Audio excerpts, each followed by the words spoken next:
Hello बच्चों, आइए इस प्रश्न को पढ़ते हैं। रेडियो एक्टिव विघटन का समीकरण लिखिए। आइए इस प्रश्न की मुख्य अवधारणा की चर्चा करें।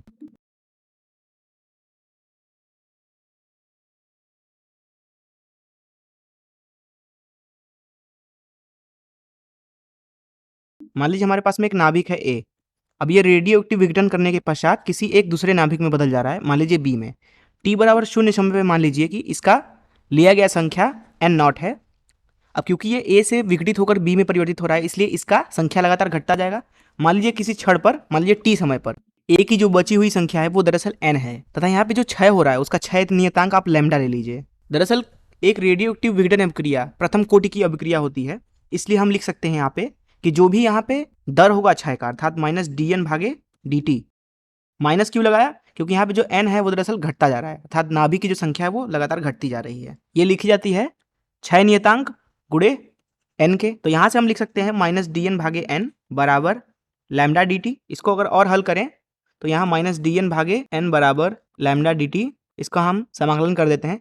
टी बराबर 0 समय पे जो यहाँ पे संख्या ली गई है नाभिक की वो एन नॉट है, तथा टी बराबर किसी क्षण टी पे जो यहाँ पे संख्या है मान लीजिए एन है, तो इसको लिख सकते हैं माइनस एल एन एन भागे एन नॉट, और इधर आएगा आपका लैम्डा गुणे टी। तो यहाँ से आप लिख सकते हैं एल एन एन भागे एन नॉट, ये बराबर हो जाएगा माइनस लैम्डा टी के। तो यहाँ से हम लिख सकते हैं n बराबर हो जाएगा, अगर इस ln को इधर भेजेंगे तो e की पावर में आ जाएगा, तो यहाँ पे आपको मिलेगा n बराबर एन नॉट e की पावर माइनस लैम्डा टी के बराबर। तो ये जो समीकरण आपको मिला है दरअसल यही समीकरण है रेडियो एक्टिव विघटन का समीकरण। तो यहाँ इस प्रश्न को अगर इस मुख्य अवधारणा से हल करें तो यहाँ इस प्रश्न में पूछा जा रहा था कि रेडियो एक्टिव विघटन का समीकरण क्या होता है।